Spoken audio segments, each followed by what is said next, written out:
मुझे अक्सर ऐसा लगता है गार्डनिंग एक हमारा ऐसा शौक है जिसे हम जितना करते जा रहे हैं उतना सीखते जा रहे हैं। जब भी हम नया पौधा घर लाते हैं, उसे ग्रो करते हैं, उसको रिपोर्ट करते हैं, उसको बढ़ते हुए देखते हैं तो कुछ ना कुछ हमें नया सीखने को मिलता है। नमस्कार, स्वागत है आपका मेरे यूट्यूब चैनल चाची का बगीचा में। फ्रेंड्स, आज मैं आपसे बात करती हूँ एक मोस्ट कॉमन प्लांट जिसे हम अक्सर रोड साइड पे और हाईवेज की डिवाइडर्स पे, हमारे घरों के बाहर बाउंड्रीज पे, और आजकल तो मोस्ट कॉमन ये हमारे घरों पे टेरेस पे, बालकनियों पे भी देखने को मिलता है। इसके कलर इतने खूबसूरत होते हैं, इतने वाइब्रेंट होते हैं कि हम अक्सर इसकी तरफ खिंचते चले जाते हैं।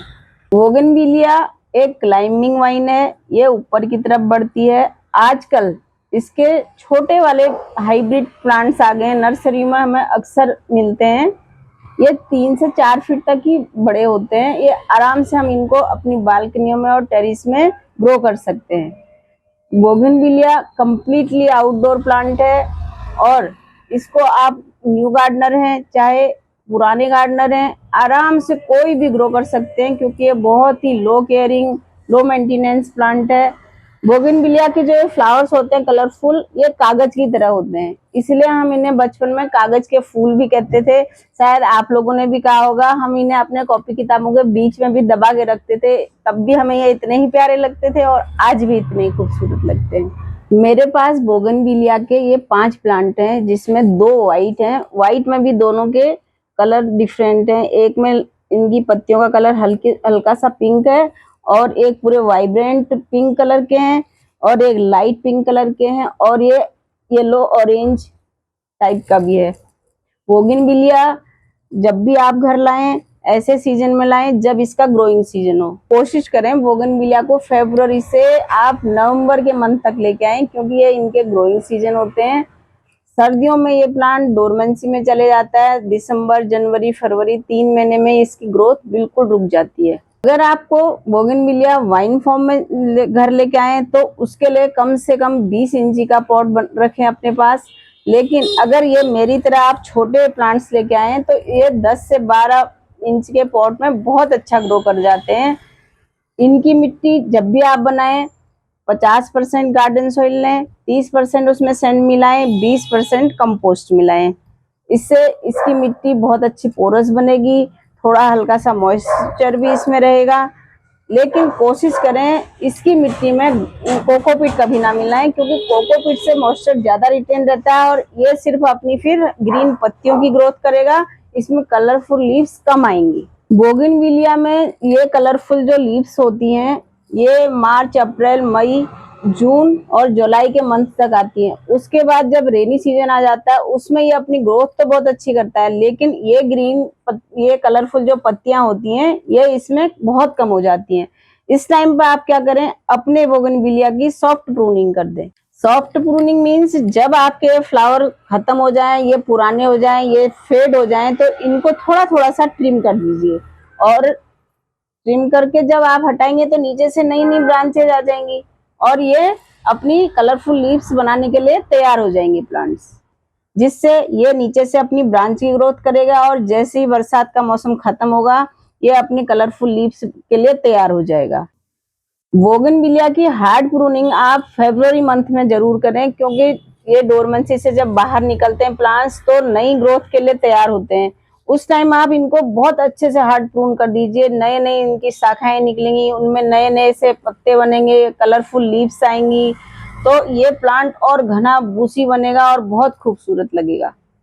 अब बात करते हैं इस प्लांट की सनलाइट, वाटरिंग और फर्टिलाइजर रिक्वायरमेंट के बारे में। ये प्लांट टोटली आउटडोर है, इसलिए इसको 7 से 8 घंटे की धूप बहुत अच्छी चाहिए ताकि ये अपनी कलरफुल लीव्स और अच्छे से ग्रो करे। ये प्लांट थोड़ा कम धूप में भी चलता है, अपनी ग्रीन लीव निकालता है, लेकिन कलरफुल लीव्स नहीं निकाल पाता है। इसीलिए इसको आप जितना ज्यादा धूप में रखेंगे उतना ज्यादा कलरफुल आपको ये मिलेगा।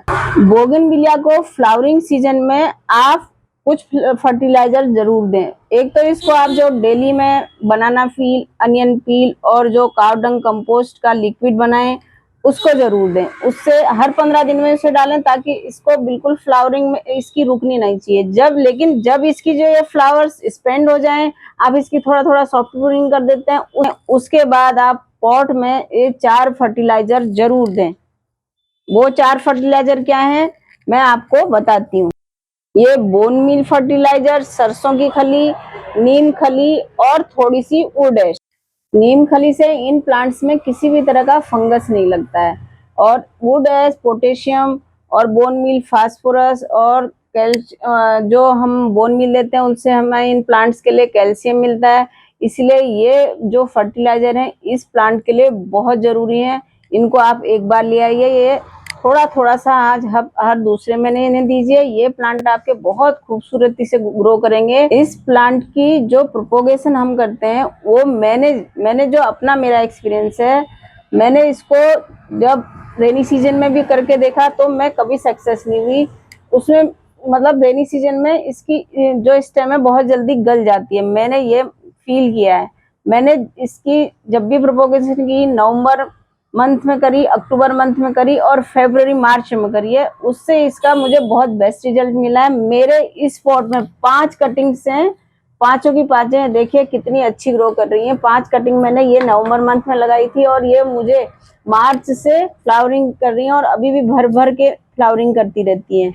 जब आप इसकी कटिंग लगाएं, पेंसिल शेप की कटिंग लें, इसका सॉइल मीडिया बनाएं, थोड़ा सा कोकोपीट, थोड़ा सा सैंड और थोड़ा सा कंपोस्ट मिला करके इसका आप सॉइल मीडिया बनाएं, जिसमें ये कटिंग्स बहुत अच्छी ग्रो करती हैं। मेरे इसके कटिंग्स कभी भी फेल नहीं हुई हैं।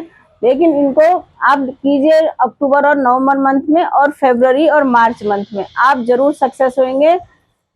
ये देखिए मेरा ये कटिंग से बना हुआ प्लांट है, मैंने नवंबर में किया था। इसका मदर प्लांट मेरा टेरिस पे ही रखा हुआ है और ये इतना अच्छा ग्रो हुआ है। इसी पॉट में मैंने इसे ग्रो करा था और इसी में ये आगे बढ़ रहा है। मैंने ऊपर से इसमें थोड़ा सा कंपोस्ट और जो फर्टिलाइजर मैंने आपको बताया वो डाले हैं, ये अभी ग्रो कर रखा है। अब मैं इसको नेक्स्ट फरवरी मंथ में ही रिपोर्ट करूंगी, तब तक के लिए ये मेरा पॉट इसके लिए सफिशिएंट है। बोगनविलिया में मैंने वैसे तो कोई इंसेक्ट अटैक खास देखा नहीं है, लेकिन कभी कभी व्हाइट फ्लाइज देखी हैं, इसकी पत्तियों के पीछे व्हाइट व्हाइट से धब्बे हो जाते हैं। उसके लिए आप क्या करें, नीम ऑयल में 1 चम्मच नीम ऑयल में आधा चम्मच आप सोप वॉश डिश वॉश डाल दें और उससे इनको इसकी पत्तियों को स्प्रे कर दें। अगर आपके घर में पेट्स हैं, कुत्ते बिल्लियां, तो उनसे इस प्लांट को थोड़ा दूर रखें, क्योंकि इस प्लांट में कांटे होते हैं जो पेट्स को चुभ जाते हैं। क्योंकि पेट्स हमारे गार्डन में घूमते रहते हैं, तो ऐसी जगह पे इन्हें ना रखें जहाँ पे उनका आना जाना हो और ये कांटे उनको चुभ जाएं। मेरे गार्डन में बहुत सारे ऐसे प्लांट्स हैं जो आपको मैं बताना चाहती हूँ, जिनके बारे में मैं 5 साल से गार्डनिंग कर रही हूँ। उनका एक्सपीरियंस आप सबके साथ शेयर करना चाहती हूँ और चाहती हूँ मेरे इन प्लांट्स के बारे में जानने के बाद आप में से कुछ लोग जरूर इन प्लांट्स को अपने घर में लाएं, ग्रो करें और आप उस खुशी को फील करें जिसको मैं फील करती हूँ। मैंने कोशिश की है कि मेरा इस प्लांट के बारे में जो भी एक्सपीरियंस है आपको शेयर करूं। फिर भी अगर कुछ रह गया हो, आपको कुछ पूछना हो, तो मुझे कमेंट बॉक्स में कमेंट करें, मैं जरूर जवाब दूंगी। मेरे इस चैनल को लाइक करें, शेयर करें और सब्सक्राइब करें और बने रहें मेरे चैनल चाची का बगीचा में। मैं इन प्लांट्स को छोटे बच्चों की तरह केयर करती हूँ। मुझे इनके साथ इतना अच्छा लगता है, मतलब मैं अपनी कुछ परेशानियां सब कुछ भूल जाती हूँ और मुझे पता ही नहीं चलता है इनके साथ रह के कि मेरा टाइम कब बीत गया। इसीलिए आप लोग भी अपने घर में जितना भी आपसे हो सकता है 1 प्लांट 2 प्लांट जरूर लाएं, लगाएं और फील करें नेचर को और बने रहें मेरे साथ। नमस्कार, जय हिंद, जय भारत।